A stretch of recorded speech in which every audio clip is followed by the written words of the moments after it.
Okay. Welcome, everybody. My name is Sam Bergson.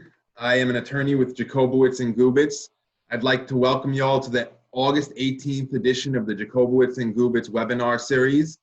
The topic I'll be discussing today is Landlord Tenant Proceedings in New York State and the impact of COVID-19. This is actually the third webinar that I'm doing personally on landlord tenant issues related to COVID-19. I did one in June. I had done one in July.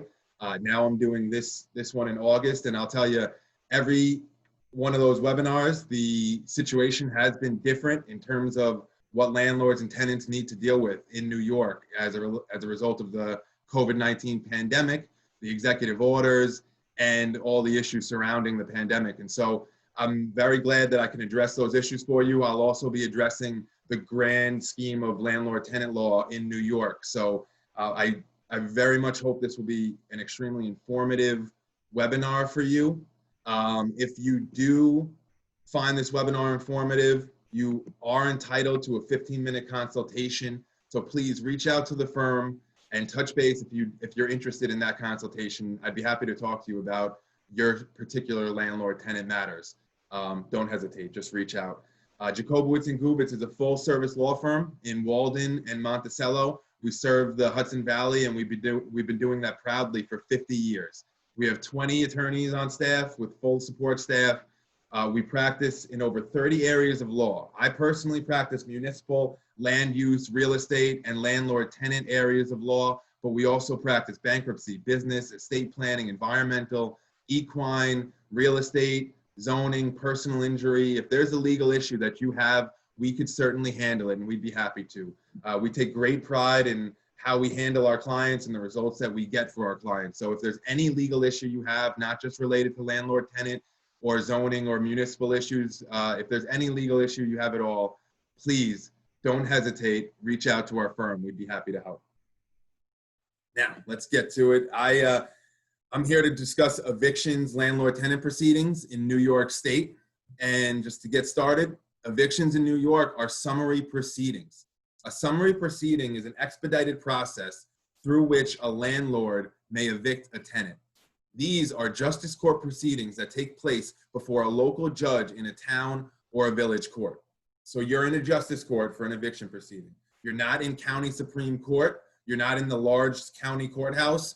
You're going to be in the town justice court. It's usually a small room with a small judge's bench, and there aren't going to be many people in that. You know, there might be some people in the courtroom, but it's going to be a small and intimate engagement between you and the judge when you're in court for a landlord-tenant matter. Now, summary proceedings, being a statutory creation and not a common law right, must comply precisely with the statutory requirements. Otherwise, a dismissal of the proceeding on jurisdictional grounds might result. Really, to kind of translate that legal language that I just read, you need to follow the rules. An eviction proceeding in New York, if you're a landlord or if you're a tenant, the landlord needs to follow the rules. These are proceedings that are governed by rules which are directed by laws. So statutes dictate what the rules are for a landlord-tenant proceeding. There's no gray area. There's no case law, really. It's the language in the statute that must be complied with. Timelines, notice requirements are very important. And if you don't, as a landlord, if you don't comply exactly with the precise requirements of the statute, the judge will dismiss your case and you will have to refile and come back. And evictions in New York are very complex. Landlords must navigate an increasingly complex web of rules and regulations surrounding landlord-tenant proceedings in New York State. Otherwise, their cases will be dismissed. And just to reiterate what I just said, you need to follow the rules as a landlord. And if you're a tenant, keep in mind that if the landlord didn't necessarily follow every rule, you might have a defense in your case. And the landlord-tenant relationship and evictions in New York are generally governed by Real Property Law, Article 7, and Real Property Actions and Proceedings Law, Article 7. So when I say you need to follow the rules, that's where the rules are located. So the next question, how does someone entitled to possession bring a summary proceeding in New York? And so the first question really is, what persons are entitled to bring a summary proceeding. So of course, a landlord is entitled to bring a summary proceeding. Someone who owns property and rents it, you're a landlord and you're allowed to bring a summary proceeding to evict a tenant. A purchaser at a foreclosure sale. So if someone buys a foreclosed property and there's someone that remains in that property, they can use a summary proceeding process. A lessee entitled to possession, or any other persons lawfully entitled to possession. At a minimum, the following papers will need to be served by the landlord on the tenant and then filed with the court. The first paper's the preliminary notice. This is going to be a notice of termination or a notice of non-payment. It's going to be a notice of termination in a holdover case, which I'll get into more depth in later on. And it's going to be a notice of non-payment for non-payment cases. These are required. This is a preliminary notice that you're sending to the tenant. It goes to the tenant and says, you need to fix this. It either says, your tenancy is terminated, so you need to leave for a holdover, or, for non-payment, you need to make the payment, whatever is owed. The next documents that are needed are also going to be a notice of petition and the petition. Now, the notice of petition is the paper that goes to the tenant when you have a court date, and it advises them when the court date is, where the court is located, and who needs to appear on that date. So the notice of petition accompanies the petition. The petition is essentially the complaint. So it's the document that you file with the court that outlines everything that the tenant has done that justifies you being able to evict them, and it outlines the legal ramification, the legal justification to do so. So you need the preliminary notice that goes out first. That has to go out before you can send out the notice of petition and the petition. You need all three of those filings to be able to get into court. And I see there's a question. I'll be happy to entertain questions in the chat or Q&A.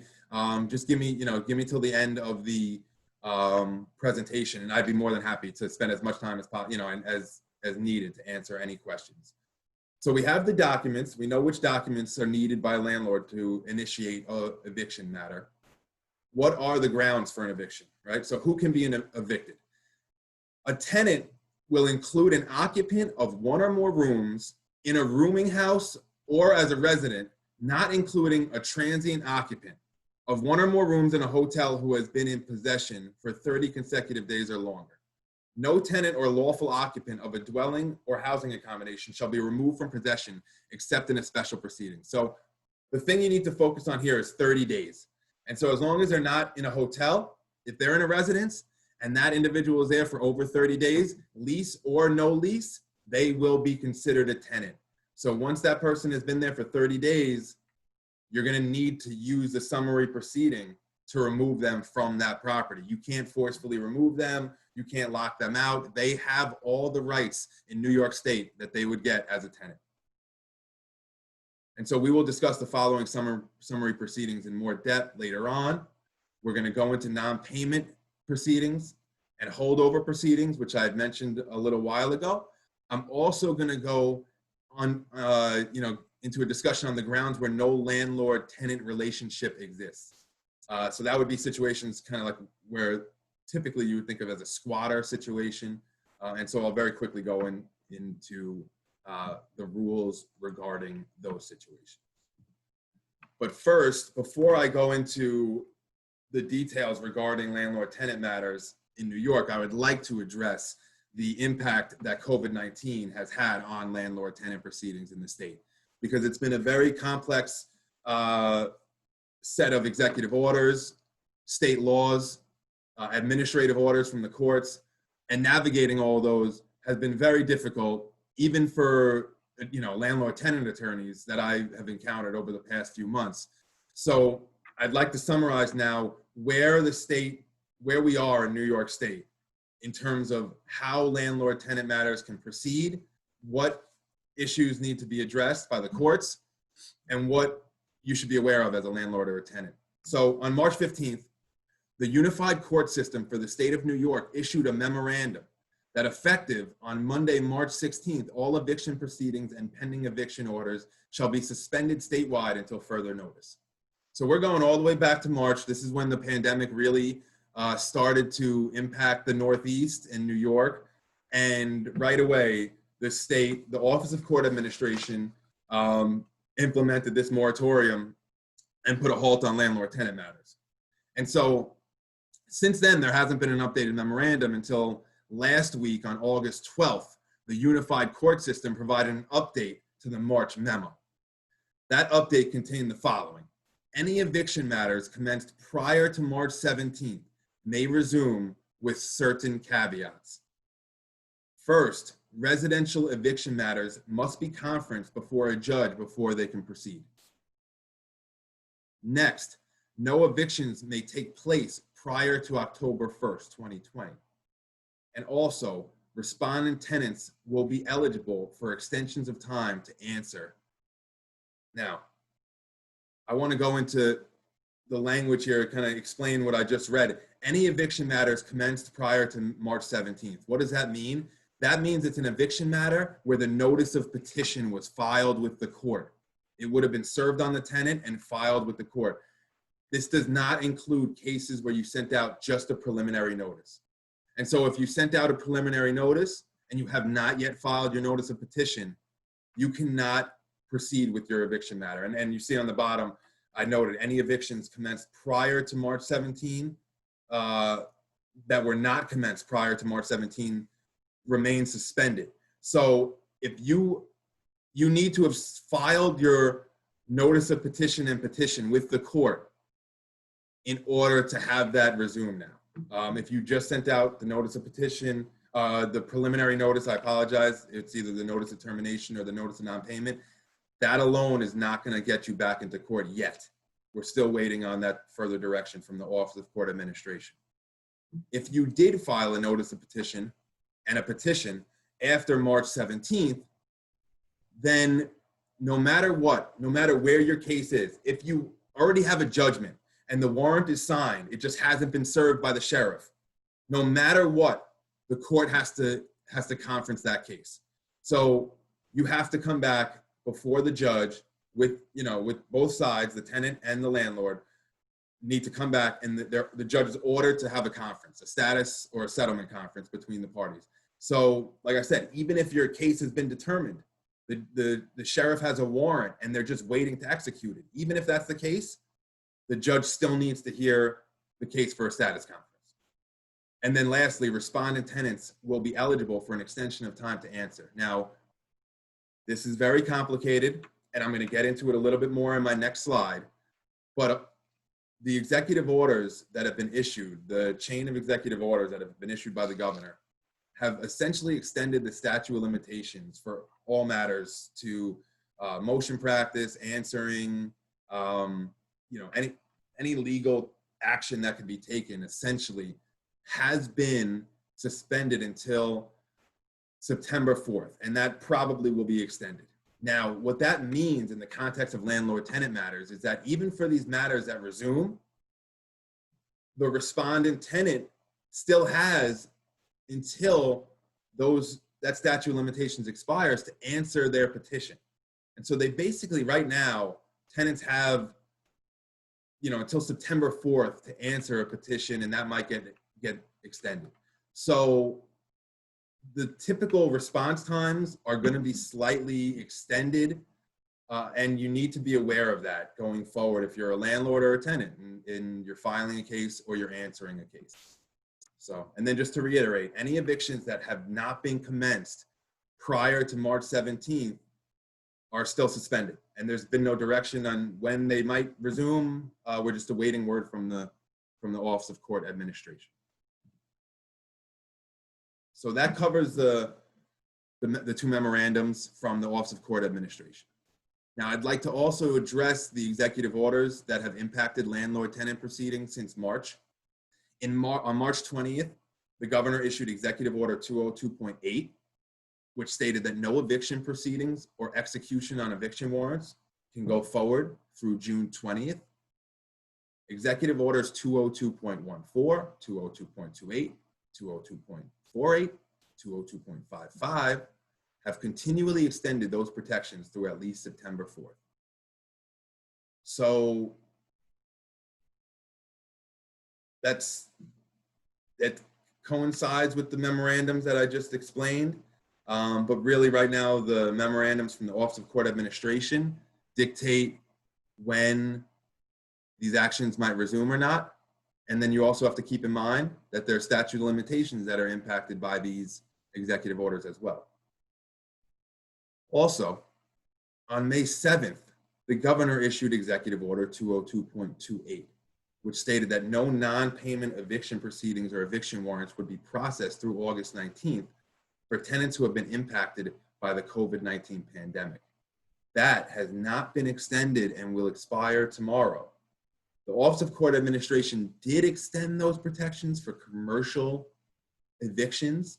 So if you have more questions about that, please reach out. I'd be happy to go into more depth for a consultation to address that. But for residential tenants, that protection has not been extended. And so that will expire on August 20th that, if you're impacted by COVID, you can raise that as a defense. That, unless extended in the next 2 days, will expire.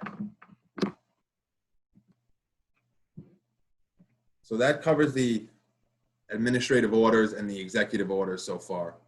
I did want to address one important caveat of the executive orders that was issued. I believe this was Executive Order 202.28 as well. Any tenants facing hardship may elect to have any security deposit held by a landlord applied toward overdue rental payments. If they do so, the following conditions will apply. First, the agreement must be in writing. The tenant must replenish the deposit at a rate of 1/12 the amount used per month. The agreement must cover the entire amount due, otherwise the remaining amount is waived. And the repayment shall not become due until 90 days after the security deposit is used for rent. And so this is something that I know a lot of tenants and landlords have already acted upon. If you're a landlord and your tenant is interested in doing this, using the security deposit to apply it toward rent, you have to comply with that. You cannot refuse their request. You have to do that, as I said, in a written agreement. And there are requirements that the tenant must pay it back and replenish that security deposit. So this has been a tool that has been helpful in terms of allowing tenants to make that regular monthly rental payment. The advantages for the landlord aren't as much because now they lose a security deposit even though they might get a rental payment. So I've seen this happen often in the past few months. I've had many questions on it. If you're a landlord or a tenant and you have questions regarding this security deposit application toward rent, just reach out. I'd be happy to talk to you.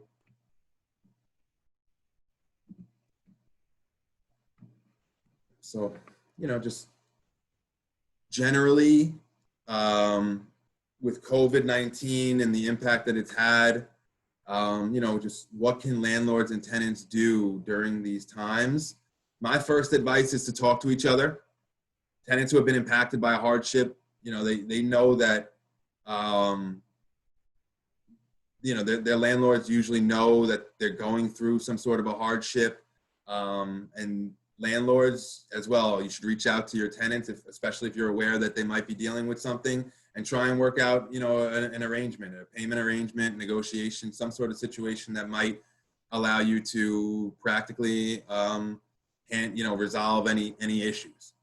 Nothing is currently preventing landlords from sending out the required notices and having the papers prepared for filing once the courts reopen. So if you have not, as a landlord, sent out the preliminary notice, whether that be a non-payment notice or a notice of termination, you're entitled to do that.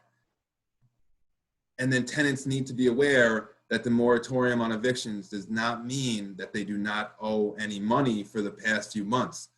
And so this is very important. I think most tenants understand that. A lease is a contract agreement and you pledge to make those payments of monthly rent to the landlord. Just the fact that they haven't been able to commence a eviction proceeding over the past few months does not mean that those rents are forgiven. You are going to have to eventually make those rental payments in full. And if that's not done, the landlord will have grounds to remove you from the property. It's just, you as a tenant, your presence in the premises is going to require compensation for the landlord. And that's not something that the past few months has changed in any way. So again, landlords and tenants, my advice, and I've had, communications with landlords and tenants all across the spectrum over the past several months. There are some that are more amenable, or some that are more frustrated, and it's completely understandable in every regard. But my advice is to try and talk to each other, take the first step in trying to work out some sort of an agreement. If it's not possible, it's not possible. But if you can do it, I'd advise it always makes sense to try and treat each other fairly and properly. And so now I'm going to move on. I've addressed the issues related to COVID. Again, if you have any questions going forward, you can raise them. I'll try and address them at the end of the webinar. And don't hesitate to reach out to the firm for your 15-minute consultation that you're entitled to for watching this webinar. So now I'm going to pivot and address some of the more general aspects of landlord-tenant law in New York State. These are things that have not been impacted by COVID-19. These are just the general laws that need to be complied with by landlords if they plan on removing a tenant. So the first and most well-recognized eviction is for a non-payment proceeding. Non-payment proceedings are summary proceedings that may be initiated by a landlord against a tenant who does not pay the agreed upon rent. Says it in the name. Pretty straightforward. The non-payment proceeding, it requires a 5-day notice and then a 14-day notice. Now let me explain. The 5-day notice is a necessary component to initiate a non-payment proceeding. You're going to have to say to the tenant that after they haven't paid rent, 5 days after rent has been due, you have to send them a notice saying it's been 5 days, you have not paid rent. That's required. If down the road you bring a non-payment action and you haven't given the 5-day notice to your tenant, they can raise that as a defense. You'll have to start the whole thing over as a landlord. So a 5-day notice is required to say that the tenant did not pay that month's rent. And then a 14-day preliminary notice is going to also be required. And that 14-day notice will need to be served on the tenant. And that 14-day notice will need to advise the tenant of the amount of rent owed for what months, and that they will be subject to a summary proceeding if they don't remit the payment within 14 days. Now, for a non-payment proceeding, once that tenant gets that 14-day notice, they can cure the action. They can dismiss the action at any time by paying that rent owed. And I mean anytime up until the sheriff evicts them. Anytime until the sheriff comes and kicks them out of the property for not paying, you're allowed as a tenant to pay back the landlord, and that dismisses the whole action. You're allowed to stay in the property until the termination of your lease, or there's some other grounds for a summary proceeding brought by the landlord. So tenants keep that in mind. Landlords also keep that in mind. A non-payment proceeding can always be cured by payment prior to eviction. Holdover proceedings. Those are the other most common form of eviction proceedings in New York State. Holdover proceedings are summary proceedings that may be initiated by a landlord against a tenant who remains in possession of the premises after the expiration of the lease term.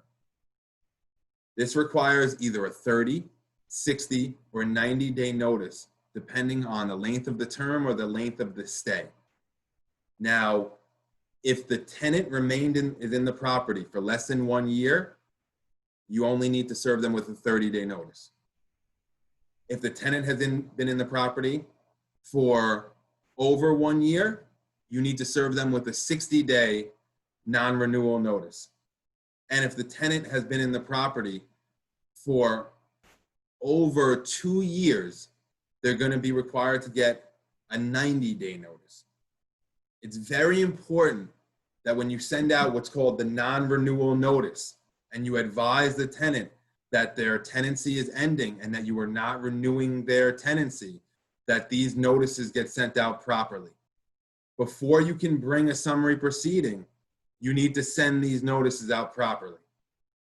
So if you anticipate that you don't want your tenant to remain in that property after their lease is expired, you need to prepare to send this notice, the non-renewal notice, either 30, 60, or 90 days before that lease expires, Otherwise, the tenant's going to be able to continue to stay in that property. So for example, if a tenant's been in the property for over 2 years and the lease is expired, you can't, as a landlord, bring a summary proceeding until you've sent a 90-day notice. So before you can even bring a summary proceeding, you have to give that tenant another 90 days where you can let them know you have 90 days before I'm going to even start a court action. So you have to be diligent as a landlord and keep in mind that the non-renewals have to get sent out, before the termination, before the tenancy has ended, if you anticipate that you'd want that tenant to leave. So keep that in mind. It's very complicated, the 30, 60, and 90-day notices. If you need any further advisement on a specific case, just give me a buzz. Like I said, I can give you a 15-minute consult, or I'd be happy to represent you in sending out that non-renewal. And then also with holdovers, the notice of petition must be served within 10 and 17 days before a court appearance. This becomes very complex because you're going to reach out as a landlord to the court in order to schedule a court appearance. And when you do that, the court's going to give you a court date. And then you need to prepare your papers, serve them on the tenant within that 7-day window. That's between 17 and 10 days before that court date. And the tenant has to get those papers served on them within that window. Now, a lot of times it's difficult because a landlord attorney or a landlord themselves might give the papers to a process server to serve. And they might, that takes service out of the hands of the landlord, sometimes out of the hand of the attorney. So you have to be very careful that the process server serves those documents on the correct dates. Again, if you need assistance with doing this, reach out. I've done dozens of these holdover proceedings and I can make sure that everything is done properly. But I've seen many times in landlord tenant court where a landlord attorney did not comply with that 10 to 17 day service requirement, and the court, like I said earlier, had to dismiss the case because they didn't follow the rules. And now I'm also going to very quickly cover some certain grounds for eviction where there's no landlord-tenant relationship that exists.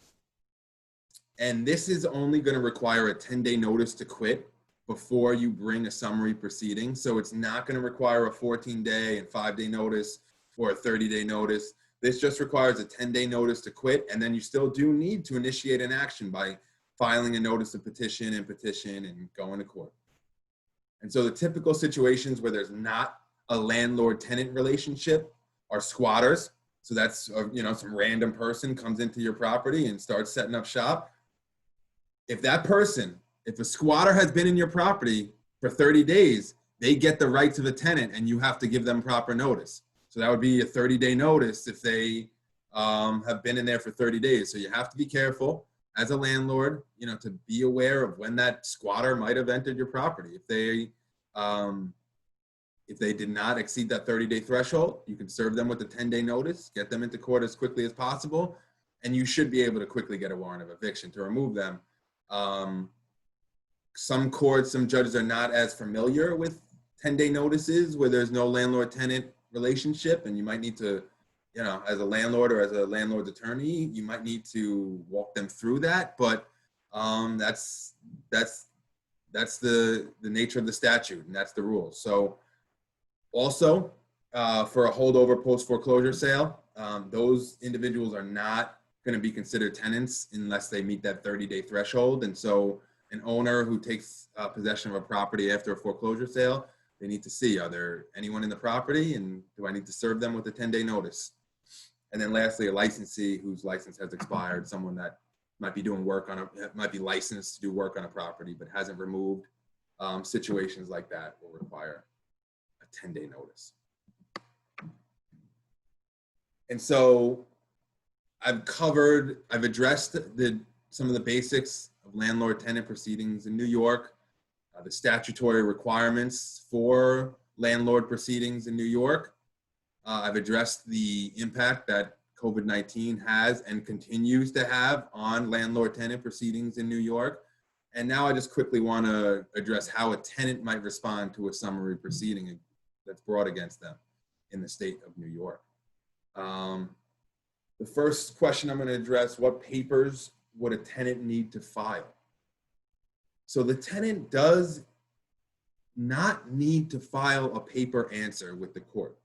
The tenant, in order to defend themselves against such a summary proceeding brought by a landlord, the tenant really only needs to appear in court on the court date that's set forth on the notice of petition. As long as that tenant makes it to court that date, they can defend themselves. And the judge is going to hear their defense. The judges are typically sympathetic to tenants. So as long as the tenant avails themselves to court on the court date, the tenant will be able to orally answer the petition that was filed by the landlord.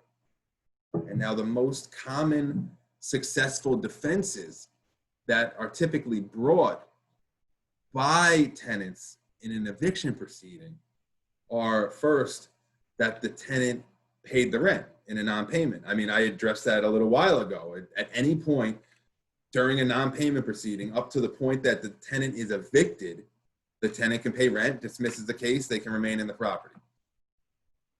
Also, if the landlord failed to follow the notice requirements in bringing the proceeding, that'll dismiss the case. So say you needed to serve the 5 and the 14-day notice on a non-payment, you forgot about the 5-day notice. If the tenant shows up, raises that as a defense, the case has to get dismissed. Say you served a 13-day notice instead of a 14-day notice. You can't do that. You need to comply specifically with the statute. Case will get dismissed. Say you filed a holdover action, you served it on the tenant on the 9th day before court. They needed to get it within the 10th and 17-day window. That case will get dismissed. And so following the notice requirements and the service requirements of those notices is very important. It's the most common reason that I've seen cases get dismissed against landlords. So be advised, if you're a tenant, that your landlord needed to comply with those statutory requirements. And if you're a landlord, make sure that you or your landlord attorney is aware of all those requirements. And then, another very common defense that's raised, it's not as often as successful as the others, is that the landlord might have breached the warrant of habitability. And this arises when the landlord creates an unlivable circumstance for the tenant, whether that's maybe shutting off the water, shutting off the electric, shutting off the heat, creating some sort of impediment that makes the tenant's use of the property, it directly affects it in a negative way that might impact their way of life. That's going to raise to the level of a breach of a warrant of habitability. That there is more gray area in terms of those situations. Those are more fact-based situations. And so if it's something that's going to be raised by a tenant, they're going to really need to support that and provide justification for why they're making that claim that the landlord did something that severely impacted their ability to comfortably live in that property.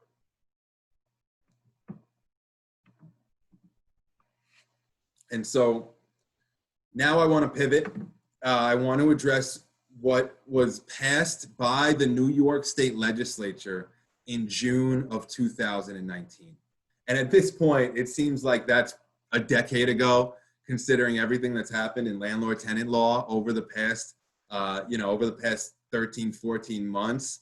But back in June 2019, the New York State Legislature enacted sweeping changes to New York's landlord tenant law. And they changed a lot of aspects that had been the rules. A lot of rules for landlord tenant laws for years and decades have been changed by this law. And so one point I'd make before I get into the specifics of what's the Housing Stability and Protection Act of 2019, just keep in mind that if you're a landlord or a tenant and you're kind of doing your own research online, some of the statutory provisions that you might be finding online, they might be outdated. It's not rare that I will be looking and I'll see a provision that's online and it appears like it's up to date. It appears like it's the most recent law, but it has been amended. And sometimes those have been, important changes to the law, not small things. And so keep that in mind when you look online that, some of these websites that might have published what was a statute in 2018, that's no longer the case. And so you might be wrong if you're going, based on some information that you've seen online. But some of the major provisions that I just want to very quickly touch on from the Housing Stability and Tenant Protection Act of 2019. First, a 14-day adjournment is required if requested by the tenant at the initial hearing. This is for all tenants in all situations. If they appear at that first initial hearing, that date that's noticed on the notice of petition, if the tenant shows up in court that date and says, "Judge, I'd like an adjournment," the judge is forced by law to give that tenant at least a 14-day adjournment.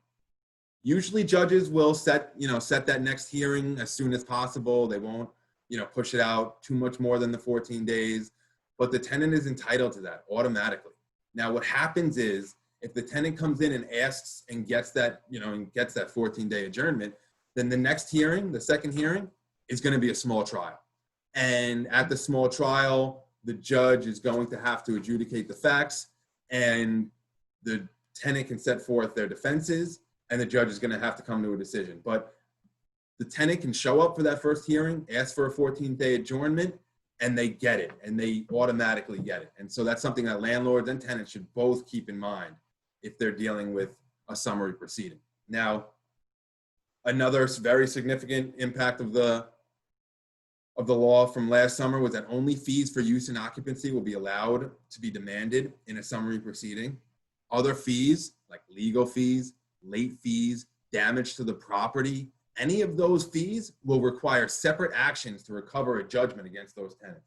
This might require landlords having to bring two separate actions if their tenant might have incurred significant late fees, if the landlord incurred attorney's fees, if the property has been damaged, then you might, as a landlord, be able to collect the rent owed in a summary proceeding, but nothing more than that. And in order to collect what's otherwise owed under the terms of the lease, you're going to have to bring a small claims action, another action to collect on that judgment.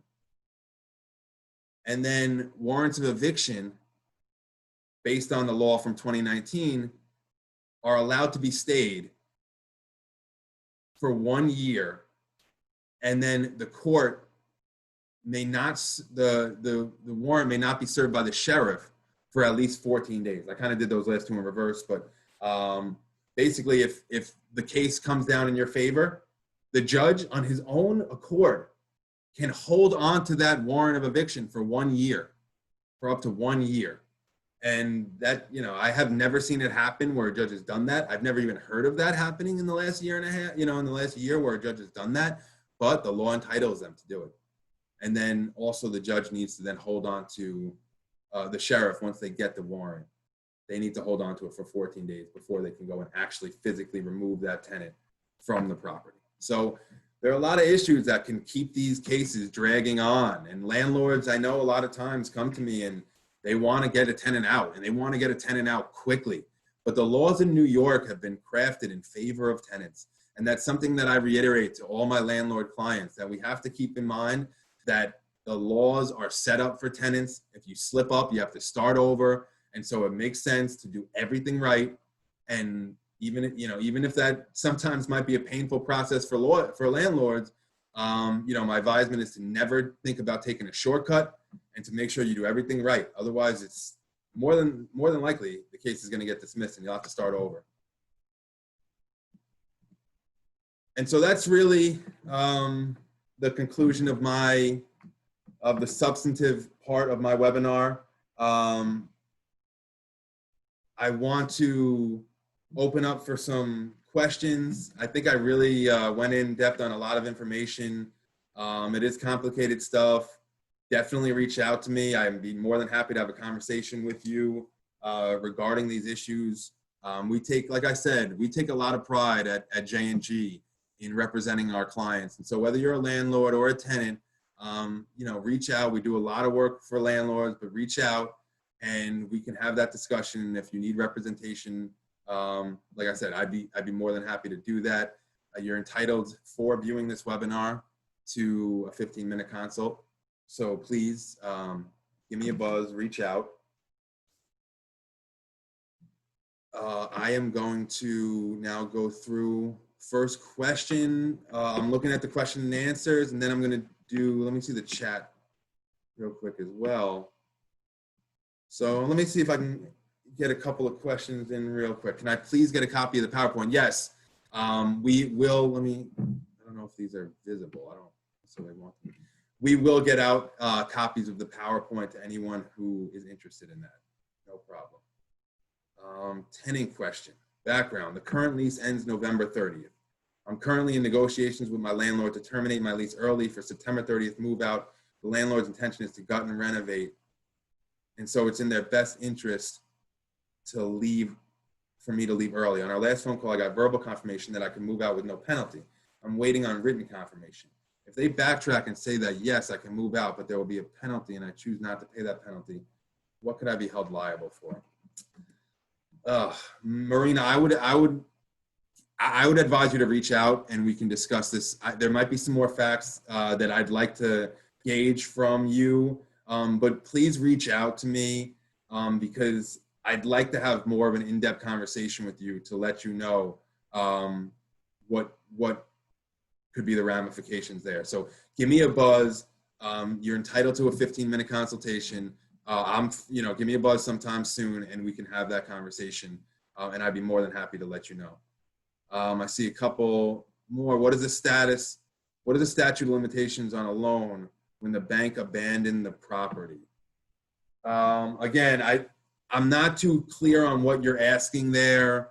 If the bank abandoned the property, if there's a, give me a call. I'd be happy to discuss that with you. I'd like to know whether there's a mortgage. Well, what's the nature of that situation? I can almost certainly give you some advisement, but give me a buzz, and I'd be more than happy to go into that. I think that'd be more warranted for a 15-minute consult personal call. So I didn't know I was allowed to send the 30-day notice before my tenant's 1-year lease ends on September 30th. Thought the 60-day notice had to be sent after the lease ends. No, it does not have to be sent after the lease ends. But keep in mind that if the lease itself has the tenancy being 1 year or greater, so say the lease started on September 29th or on September 30th, then you're still going to need to send out a 60-day notice. If the lease began on October 1st, 2019, you could send out that 30-day now. You could send it out, as long as you send it out before they've stayed in the property for over a year, it's valid. The correct spelling of my name, just so anyone, it's Samuel Bergson, Bergsohn. The phone number, here, I got the contact down here, 845-764-9656. I'm going to address another question very quick. I've asked tenants to move out by December 1st for a closing of my home with this apartment. Can I evict them if they don't leave during this time of COVID? You need to reach out to me and let me know. If they don't leave, you're going to have to go through a summary proceeding based on the terms of the lease if they've been making payments. The fact that you're having a closing is not in and of itself grounds to evict them. If they have, you need to comply with the terms of the lease, as well as the statute. So, again, reach out and we can have that conversation. And I'd be more than happy to address, your questions. You can give me more facts. Lease began October 1st. Yeah. So, like I said, for that non-renewal notice, give me a call and we can discuss it. I can draft it and have it sent out for you if you'd like, for a small fee, but you can reach out and I'd be more than happy to just discuss it with you, whatever you'd like. Like I said, you're entitled to a consultation. I don't see any more questions. I'll sit tight for another minute or so. I see regarding the mortgage. Give me a call.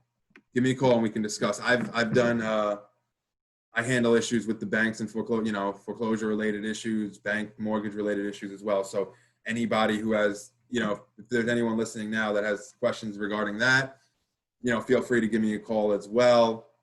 I'm an expert in that field as well. So if there's no other questions, I am going to close out in a minute or so.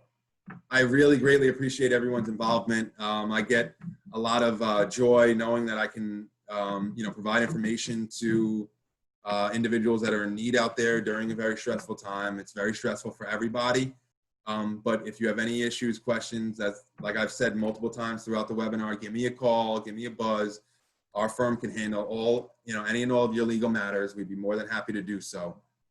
And so that's it. I appreciate everyone's time. Thank you so much. I'm going to close this out. Thank you again. Bye.